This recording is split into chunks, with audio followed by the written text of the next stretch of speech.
দেশের প্রতিষ্ঠা করতে চাই, তারপর তাদের এই সমস্ত কথা আমাদেরকে শুনতে হবে, নাটক শুনতে হবে। সেটা তো বেশি কিছু চাই।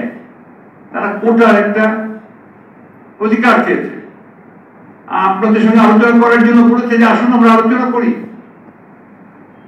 সেটা আপনারা করেনি, আলোচনা করার চেষ্টাও করেনি। আপনারা হাইকোর্টকে দিয়ে তখন আপনাদের দাম্ভিকতা, আপনাদের যে জমিদারের যে সুলভ যে আপনার ব্যবহার, সেই ব্যবহার করেছেন, তাদেরকে বারবার ধমক দিয়েছেন, হুমকি দিয়েছেন, দিয়ে তারপরে আপনারা তাদেরকে গুলি করে হত্যা করেছেন। আর এখন তাদের প্রতি আপনাদের গম্ভীর কষ্ট। প্রিয় সাংবাদিক বন্ধুগণ, আমি শেষ করব। আমি শুধু আপনাদেরকে একটু কথা বলতে চাই, বাংলাদেশের মানুষ কখনোই এই ধরনের অত্যাচার, নির্যাতন, নিপীড়ন মেনে নেয় না, যতই চেষ্টা করে। তারা পাকিস্তান সেনাবাহিনীর ভয়াবহ নির্যাতন এরিয়ার ভিতরে যুদ্ধ করেছে, লড়াই করেছে, দেশ স্বাধীন করেছে। তারা 1969 সালে আপনার 69-এ তারা কিন্তু একটা ছাত্রগণ অভ্যুত্থান করে আইয়ুব খানের পতন ঘটিয়েছে। তারা 90-তে এরশাদের পতন ঘটিয়েছে আন্দোলনের মধ্য দিয়ে। 52-তে ভাষা অধিকার নিয়ে এসেছে। 71 সালে দেশ স্বাধীন করেছে এই ছাত্ররা, তাদের নেতৃত্বে হয়েছে।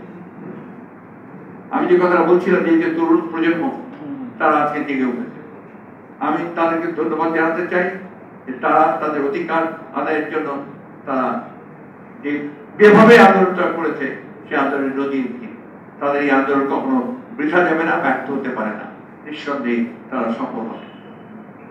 ধন্যবাদ সকলকে। জি ভাই, আমরা দেখেছি যে যখনই বাংলাদেশে কোনো ক্রাইসিস বা বড় কোনো ঘটনা ঘটেছে, সরকার সেটাকে পাশ কাটাবার জন্য বা মানুষের দৃষ্টি অন্যদিকে নেওয়ার জন্য আরেকটা ইস্যু সামনে নিয়ে আসা হচ্ছে। এটার মধ্যে হচ্ছে গতকাল